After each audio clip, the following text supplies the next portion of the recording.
Hello friends, मैं आकांक्षा और स्वागत है आपका एबी फाइनेंस में।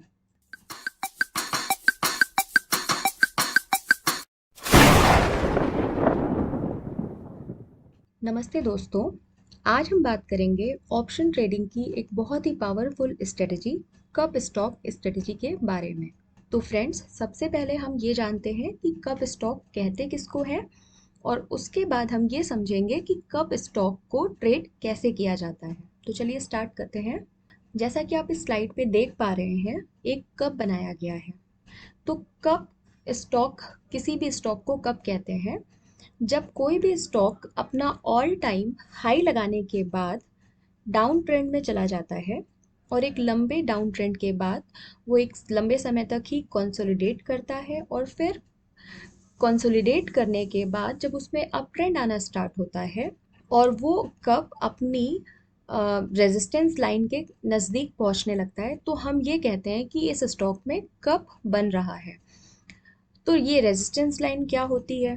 ये लाइन वो लाइन होती है जहाँ पर कप ने अपना पिछला हाई लगाया होता है। तो जब तक कप इस लाइन तक पहुँचता है तब तक हम ये कहते हैं कि अब इस स्टॉक में एक कप फॉर्म हो गया है। और जब ये स्टॉक अपने पिछले रेजिस्टेंस को क्रॉस करके अप मूव देता है, तब हम कहते हैं कि इस कप में ब्रेकआउट आ गया है।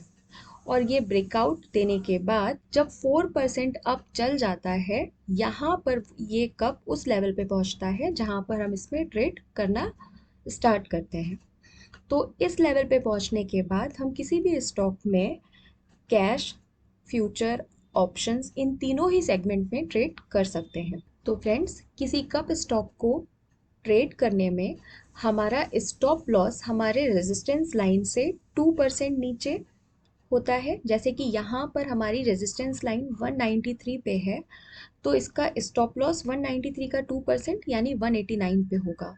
और हम इसमें ट्रेड करना स्टार्ट कब करेंगे? जैसा कि मैंने अभी बोला कि जब ये 4% तक अप चला जाएगा तब हम इसमें ट्रेड लेंगे।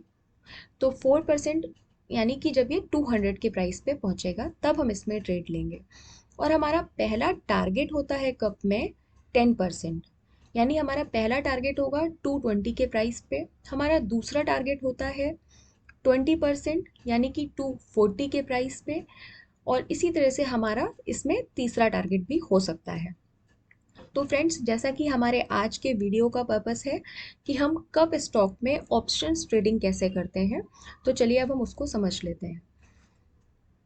तो फ्रेंड्स, सबसे पहले हम यहाँ पर ये देखते हैं कि जब जैसे ही इस कप ने 4% अप मूव दिया और ये अपने उस लेवल पे पहुंचा जहाँ पे हम ट्रेड करने के लिए कप में ट्रेड कर सकते हैं, यानी 200 के प्राइस पे ये पहुंचा, तो हम ऑप्शंस में 10% अप यानी कि जो इसका पहला टारगेट होता है यानी 220 की एक ओटीएम की कॉल लेंगे। 220 यानी ओटीएम, ओटीएम की कॉल लेंगे और इसमें हम एक्सपायरी तक इस कॉल को होल्ड करेंगे। जब एक्सपायरी तक इस कॉल को हम होल्ड करेंगे, तो फ्रेंड्स, एक्सपायरी तक होल्ड करने के प्रोसेस में हमारे साथ दो चीज़ें हो सकती हैं। पहली तो ये कि हम अपने ये स्टॉक हमारी डायरेक्शन में चले, ये कप हमारी डायरेक्शन में चले और हम अपने छोटे से इन्वेस्टमेंट पे एक बहुत बड़ा प्रॉफिट बुक करें। और दूसरा ये कि ये कप फेल हो जाए और हम 2% स्टॉप लॉस पे, ये हमारा स्टॉप लॉस हिट करके हम इस ट्रेड से बाहर हो जाएं। तो ये दो सिचुएशन ही हो सकती हैं जब हम इस ट्रेड से एग्जिट होंगे। या तो हम बहुत बड़ा प्रॉफिट बुक करेंगे, एक्सपायरी पे एग्जिट हो जाएंगे उसके बाद, और या फिर हमारा 2% का स्टॉप लॉस होगा। तो यहाँ पे एक तीसरा सिनेरियो ये भी हो सकता है कि ये स्टॉक ना तो हमारा स्टॉप लॉस कराए और ना ही ये हमारी डायरेक्शन में अप मूव दे। तो उस सिनेरियो में होगा ये कि एक्सपायरी तक हमारा प्रीमियम ज़ीरो हो जाएगा। लेकिन हमें यहाँ पर ये देखना है कि जस्ट बिकॉज कि ये स्टॉक स्ट्रॉन्ग है, ये अपनी ही जगह पर जहाँ पर ये प्राइस था ये वहीं पर अभी भी खड़ा हुआ है, तो हम ये कर सकते हैं कि हम नेक्स्ट एक्सपायरी की कॉल ले सकते हैं सेम स्ट्राइक प्राइस की, यानी वही 220 के प्राइस की हम ओटीएम की कॉल नेक्स्ट एक्सपायरी के लिए ले लेंगे, क्योंकि इसमें अभी भी अप मूव देने का पोटेंशियल है। इसमें हमारा लॉस बहुत ही छोटा है क्योंकि हमने ओटीएम की कॉल ली थी, तो जो हमारा प्रीमियम ज़ीरो हुआ वो अमाउंट बहुत छोटा है। लेकिन जब ये हमारी डायरेक्शन में मूव देगा और ये चलेगा, तो हमारा प्रॉफिट काफ़ी बड़ा हो सकता है। फ्रेंड्स, कप स्टॉक में हमें ये समझना ज़रूरी है कि जस्ट बिकॉज कि हम यहाँ पे काफ़ी दूर के स्ट्राइक प्राइस का ओटीएम की कॉल ले रहे हैं, तो हमारा इन्वेस्टमेंट इसमें बहुत छोटा होता है और इन्वेस्टमेंट के सामने जो हमारा प्रॉफिट होता है वो काफ़ी बड़ा हो सकता है।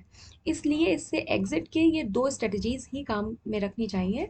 या तो 2% का स्टॉप लॉस होगा और या फिर एक्सपायरी तक होल्ड करने के प्रोसेस में हम इसमें एक बड़ा प्रॉफिट बना सकते हैं।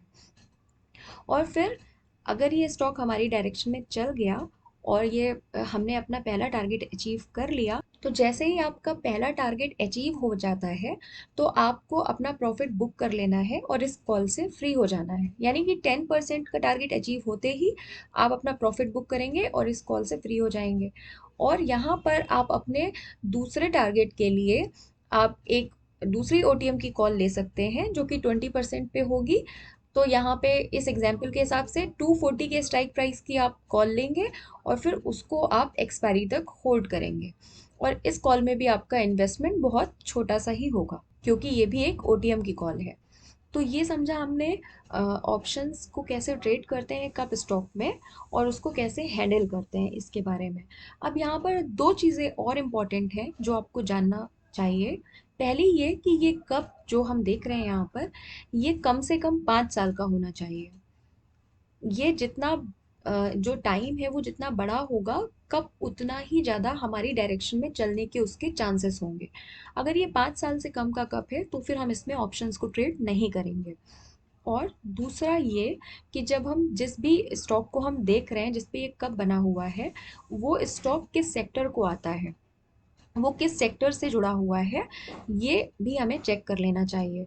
और अगर उस सेक्टर पे ये उसकी जो वीकली और मंथली की RSI 60 एबव है, तो ये हमारे स्टॉक को और मजबूती देता है।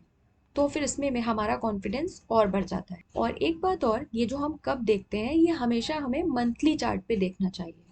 तो इस तरह से हमने कब स्टॉक स्ट्रेटजी क्या होती है ये समझा और कैसे हम उसमें ऑप्शंस को ट्रेड कर सकते हैं ये समझा। तो चलिए बिल्कुल रिसेंट में जो एक कप बन रहा है अब हम उसके बारे में जानते हैं। ये देखिए आपके सामने टाटा मोटर्स का चार्ट बना हुआ है, लगा हुआ है, जिसपे कि हम देख सकते हैं कि ये 8 साल का कप बन रहा है। 8 साल का कप बना हुआ है और ये टाटा मोटर्स में, ये जो टाटा मोटर्स है ये ब्रेकआउट इसने दिया है, लेकिन अभी ये 4% तक नहीं पहुंचा है, तो हमें इस पे वेट करना है।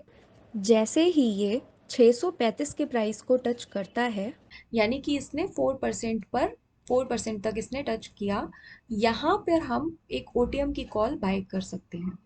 हमें हमेशा एक लॉट से ट्रेड करना है। यहाँ पर हम एक ओटीएम की कॉल बाय करेंगे और इसका स्टॉप लॉस लगाएंगे हम इस नेक लाइन से 2% नीचे, यानी कि 598 पे। और एक्सपायरी ओटीएम की कॉल बाय करके हम एक्सपायरी तक इसको होल्ड करेंगे। हमारा पहला टारगेट इस कप में बनता है 698। इसी तरह से हमारा दूसरा टारगेट बनेगा 20% में। तो ये तो वो कप है जिसको आप अभी मंडे यानी कल से आप इसको देख सकते हैं मार्केट में और इसको अपनी वॉच लिस्ट में ऐड कर सकते हैं।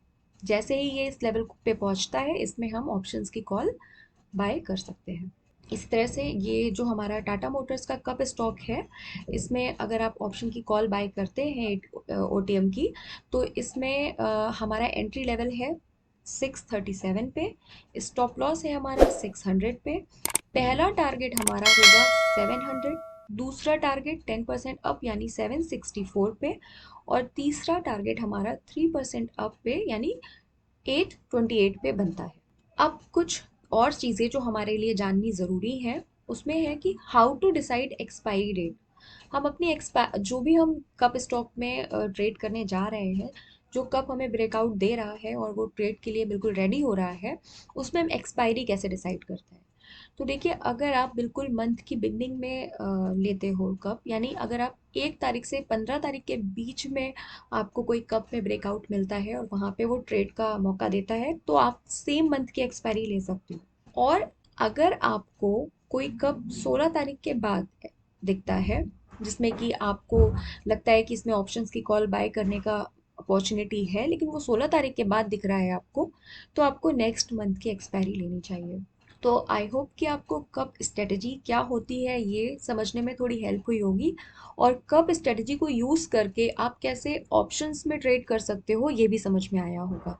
तो अब कुछ और कप्स हैं जिनको कि आप अपने रडार पे रख सकते हैं, आप अपनी वॉच लिस्ट में रख सकते हैं।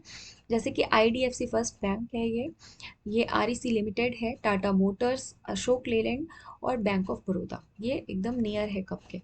तो इन स्टॉक्स को आप अपनी वॉच लिस्ट में रखिए। इनमें आपने अभी जो ये स्ट्रेटजी सीखी उसको अप्लाई करके देखिए, कौन सा कप इसमें आपके ऑप्शंस की कॉल को बाय करने के लिए क्वालिफाई कर रहा है, कौन करने ही वाला है, ये समझिए और ट्रेड करिए।